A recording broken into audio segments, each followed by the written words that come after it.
Olá, tudo bem com você? Comigo está tudo bem.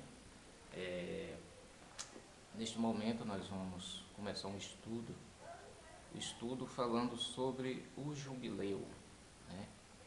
E o que é jubileu? Jubileu tem um sinônimo de alegria, júbilo, né?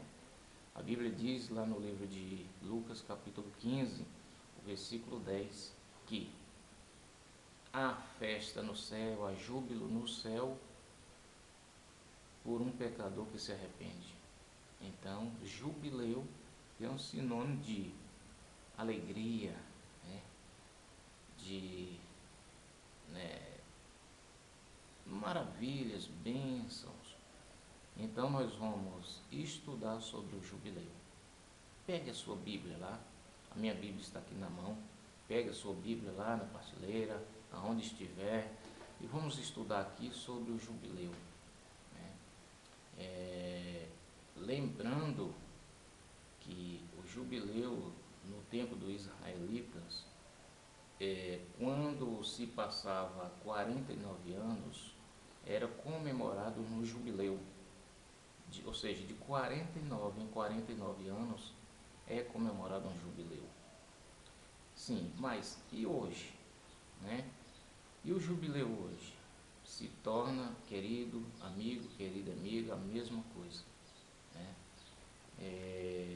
Pegue a sua Bíblia lá e vamos estudar sobre este assunto. Mas antes eu quero falar sobre alguns versos, né? Por exemplo, Amós capítulo 3, o versículo 7 diz que Deus não fará coisa nenhuma se antes não revelar os seus segredos aos seus servos. Ou seja, é da vontade de Deus que o seu povo ficasse no escuro no que diz respeito a esse assunto, quando é a volta de Jesus, né? A Bíblia revela que não é da vontade de Deus, mas é da vontade de Deus que todos saibam, né, o dia, o ano, enfim. Pega a sua Bíblia lá e vamos estudar. Mateus capítulo 24. Eu estou com a minha Bíblia aqui aberta e vamos nos dirigir neste estudo.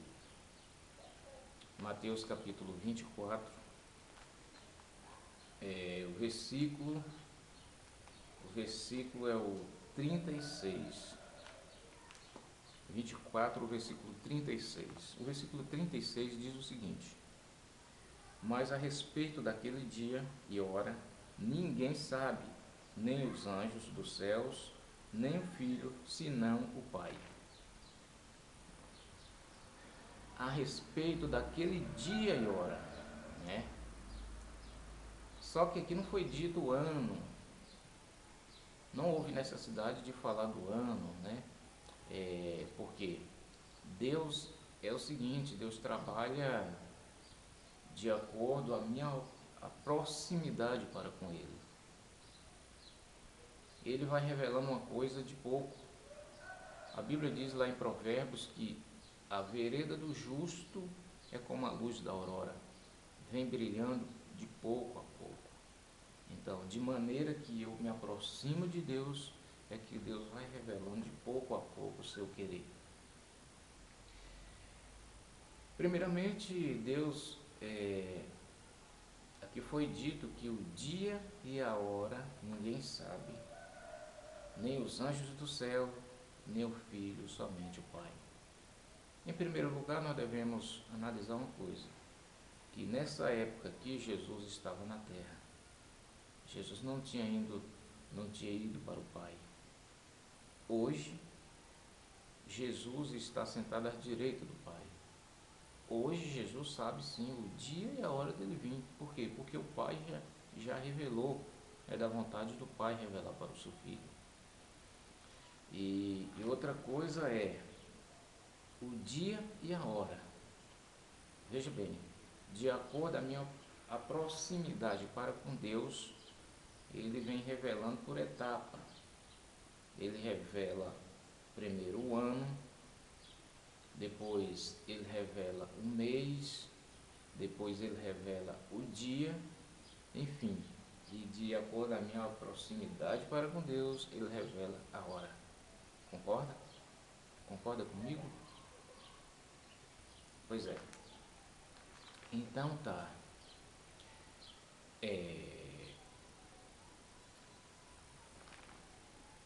Tessalonicenses, 1 Tessalonicenses, capítulo 5. Abra aí a sua Bíblia em 1 Tessalonicenses, capítulo 5. No capítulo 5 de 1 Tessalonicenses, diz o seguinte: o versículo é 1. Paulo diz o seguinte: irmãos, relativamente aos tempos e às épocas, não há necessidade de que eu vos escreva. Então, Paulo aqui está dizendo, não há necessidades, né? Paulo dirigindo aos Tessalônicas, né? No versículo 2, Paulo diz o seguinte: pois vós mesmos estáis inteirados com precisão de que o dia do Senhor vem como ladrão de noite. Entende? Então, Paulo aqui ele aborda o dia do Senhor.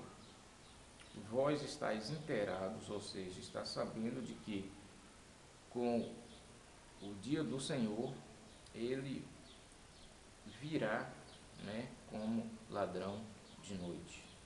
Por que como ladrão de noite? Se você for ver o versículo 3 e o versículo 4, você vai entender o porquê. No versículo 3 diz assim: quando andares dizendo paz e segurança, eis que lhes sobrevirá repetindo a destruição, como vem as dores de parto a quem está para dar a luz, e de nenhum modo escaparão. Olha só o versículo 4. Mas vós, irmãos, que não estáis em trevas, para que esse dia, como ladrão, vos apanhe de surpresa. Então veja, por um lado, Paulo está dizendo que a vinda de Cristo vem como ladrão. Isto para os que não querem perceber, isto para os que não querem buscar. Lembra da história de Noé? Noé pregou 120 anos falando que viria o dilúvio. Por último, quando começou a chover, vinha o dilúvio, as pessoas não perceberam, né? Não perceberam. Noé e sua família entrou na arca e a multidão não perceberam que realmente ali era o dilúvio. Por que não perceberam? Porque não estavam atentos aos conselhos de Deus por intermédio de Noé. Aqui, o que Paulo diz é que o dia do Senhor virá como ladrão é para os que não querem perceber, é para os que não querem nada com Deus. Mas aí Paulo continua no versículo 4 dizendo: mas vós, irmãos, ou seja, Paulo direciona a igreja de Deus e diz: vós, irmãos, não estáis em trevas, para que este dia, como ladrão, vos apanhe de surpresa. Então, de acordo com este verso aqui, não é da vontade de Deus que aqueles que estão ao lado de Deus seja pego de surpresa. Não é da vontade de Deus. A vontade de Deus é que eu me aproximo dele e, de acordo com a comunhão para com ele, ele vai revelando o seu querer. É exatamente isso que Deus quer. Entendeu? Então, é exatamente isso. Bom, dito isto, nós vamos entrar agora na história do jubileu. Quando é que Jesus vai voltar? Tem como saber? Sim, tem. O ano da volta do Senhor Jesus, de acordo com a profecia. Vou pedir você que abram a sua Bíblia em Levítico capítulo 25. A minha está aqui sendo aberta, né? Creio que você também está abrindo a sua Bíblia em Levítico capítulo 25. Estou aqui com a minha Bíblia aberta. Pegou a sua Bíblia? A minha linha está aqui aberta. Então, levai. Capítulo 25 de Levítico, o versículo o 3, ou melhor, 13. No versículo 13 diz o seguinte: neste ano do jubileu, tornareis cada um a sua possessão. Né? Neste ano do jubileu, tornareis a cada um a sua possessão. Então foi, né, uma mensagem ali dita para o israelita. Deus diz para Moisés, e Moisés aplicou ali aos israelitas: olha, neste ano do jubileu, cada um voltará à sua possessão. Aqueles que tinham posse e vendeu por pagar dívidas, aqueles que eram escravos, no ano do jubileu, tornaria a sua possessão, receberia novamente o seu estabelecimento, as suas terras, né? Ia de volta para a sua família, porque era ano do jubileu, era ano de alegria, ou seja, a liberdade voltava novamente no ano do jubileu, para aqueles que não tinham liberdade, entende? Então, volta lá para o versículo 2 do capítulo 25 de Levítico. Fala aos filhos de Israel e diz-lhes: quando entrardes na terra que vos dou, então a terra guardará um sábado ao Senhor. No versículo 3 diz: 6 anos semearás o teu campo, e 6 anos podarás a tua vinha, e colherás os seus frutos. Verso 4: porém, no 7º ano haverá sábado de descanso solene para a terra, um sábado ao Senhor. Não semearás o teu campo, nem podarás a tua vinha. A ideia de Deus para o povo dele, os israelitas, era que chegou na terra, trabalha naquela terra 6 anos. 6 anos. E no 7º ano, eles tinham que parar de plantar, ou seja, aquela terra tinha que parar no 7º ano. No 7º ano tinha que parar aquela terra, né? Bom, aqui está falando de uma semana de anos, né? 6 anos trabalham, faz tudo na terra, mas no 7º ano a terra tem que descansar. Essa era uma ordem para ali o povo de Israel.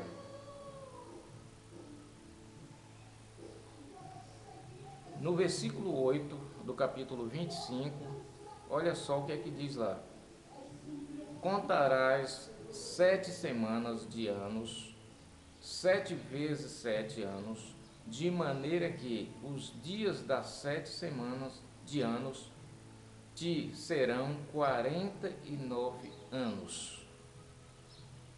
Bom, 49 anos, ou seja, aqui entra o ano do jubileu. Passou 49 anos, chega o ano do jubileu, né? O ano a qual eu falei que todos voltam à sua possessão, voltam a possuir aquilo que eles tinham e venderam por algum motivo. Era entregue novamente, e aí agora todos tinham liberdade. Ano do jubileu, né? No versículo 10 diz o seguinte: santificarei o ano 50º e proclamareis liberdade na terra a todos os seus moradores. Ano de jubileu vos será, e tornareis cada um a sua possessão e cada um a sua família. No ano do jubileu, cada um voltava à sua possessão, ou seja, possuía o que ele havia vendido antes.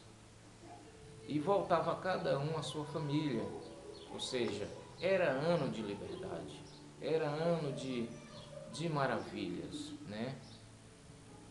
A minha pergunta é: o que nós perdemos para voltar à nossa possessão, ou seja, possuir de novo? Eu já antecipo para você, nós perdemos o jardim do Éden, né? Jesus está vindo para nos trazer libertação, para nos tirar deste mundo de pecado e nos tornar, né, voltar ao jardim do Éden antes. Esta é a ideia, né? Bom, no tempo do israelita, exatamente acontecia isso aqui. Mas a Bíblia diz em Eclesiastes capítulo 1, versículo 9, diz que assim como foi, é o que há de ser. Ou seja, tudo se repete. Tudo se repete. Mas quando foi o ano do jubileu? Quando começou o ano do jubileu para nós? Peço você que abram a sua Bíblia no capítulo 4 de Lucas. Lucas capítulo 4. Agora nós vamos fazer uma contagem, né? É permitido, de acordo com a Bíblia, fazer uma contagem para sabermos quando é o próximo jubileu que nós temos e por que Jesus ele vai voltar neste jubileu. No capítulo 4 de Lucas,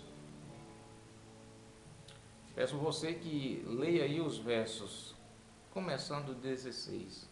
O versículo 16 diz o seguinte: indo para Nazaré, onde fora criado, entrou num sábado na sinagoga, segundo o seu costume, e levantou-se para ler. Então, o costume de Jesus era de ir às igrejas, à sinagoga, à igreja no sábado. E ali ele levantou-se para ler. No versículo 17 diz que então lhe deram o livro do profeta Isaías. No versículo 18 diz assim: o Espírito do Senhor está sobre mim, porque me ungiu para evangelizar os pobres e enviou-me para proclamar liberdade aos cativos. Veja, há uma conexão aqui, esse proclamar liberdade aos cativos, com o versículo 10 do capítulo 25 de Levítico. Lá também, no tempo do Israel, foi assim também, a ordem de Deus era proclamar liberdade aos cativos. E quando Jesus vem no ano 27, começa o seu ministério, foi o ano ali foi proclamado um ano do jubileu. Ou seja, a meta de Jesus é proclamar liberdade aos cativos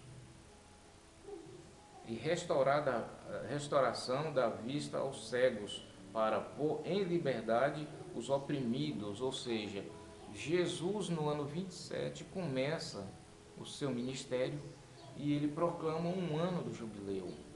É como se Jesus estivesse assim: olha, eu vim pregar uma mensagem e que todos têm que obedecer e atender esta mensagem, porque eu vim libertar os cativos.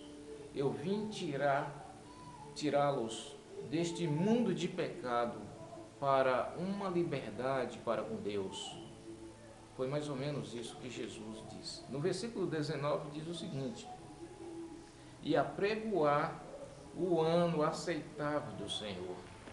Jesus, no ano 27, ele prega, ele proclama o ano do jubileu. Agora, 27, veja só, 27 mais 40, ou seja, 49 anos mais 27, né, se você for fazer as contas lá, é igual a 76 anos, né? Bom, do ano 27 com mais 49 anos passa-se um jubileu, e este jubileu ele daria no ano 76. De maneira que o último jubileu que nós tivemos foi em 1987. 1987, quando você bate as contas, mais 49 anos, que é um jubileu, ele daria no ano 2036. Então, 2036 é o jubileu. Cremos que Jesus voltará no ano 2036. Por quê? Porque a condição do mundo, a condição social deste mundo, a sociedade de uma forma geral, está totalmente corrupta. Uma corrupção política e também religiosa, amigo. Se você for ver lá no livro de Timóteo, abram a sua Bíblia lá no livro de Timóteo, né? 2 Timóteo capítulo 3, os versos de 1 em diante, você vai ver o quanto o homem está totalmente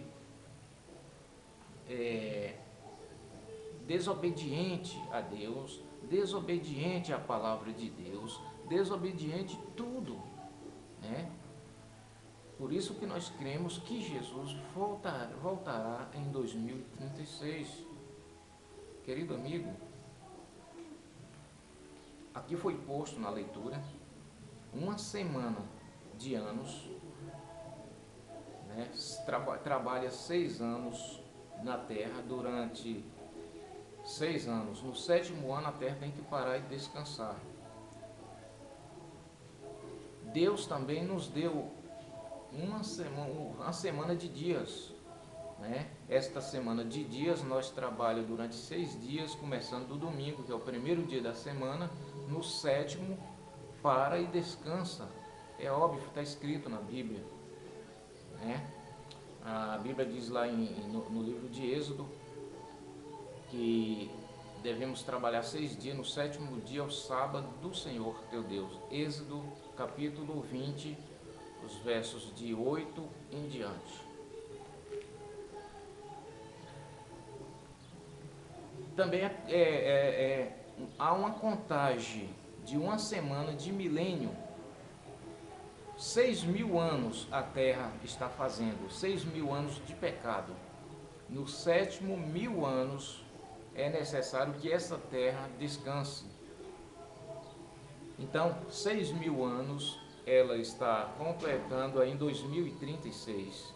No 7º milênio, Jesus volta. É dito isso, né? Que Jesus vem e pega as pessoas salvas e sobe para o céu, e lá passaremos 1.000 anos lá com Cristo. 1.000 anos com Cristo. Abra sua Bíblia aí em Apocalipse. Apocalipse capítulo 20. Capítulo 20 de Apocalipse, o versículo 1, depois o versículo 5. Apocalipse capítulo 1, capítulo 20 melhor, versículo 1. No versículo 1 diz assim: então vi descer do céu um anjo, tinha na mão a chave do abismo e uma grande corrente. No versículo 2 diz: ele segurou o dragão, a antiga serpente, que é o diabo e Satanás, e o prendeu por 1.000 anos, ou seja, na volta de Cristo, Cristo leva os seus e Satanás fica preso aqui na terra. Esta prisão de Satanás é uma prisão simbólica, não é acorrentado, mas sim porque ele não acha ninguém para tentar. No versículo 5 diz assim: os restantes dos mortos não reviveram até que se completasse os 1.000 anos. Então veja, Jesus vem no 7º milênio, pega os seus, sobe, passa 1.000 anos lá. Esse 1.000 anos é o 7º milênio, e quando passa 1.000 anos, Jesus vem de volta Enquanto isso, os perdidos estão mortos na terra. Satanás está preso porque não arranja ninguém para tentar. Aí depois de 1000 anos a cidade santa vai ser estabelecida nesta terra. Após ela ser queimada, a Bíblia diz que não vai existir mais o pecado, porque o diabo e seus anjos será queimado, de acordo com Mateus capítulo 25, o versículo 41. Entendeu? Então é isso.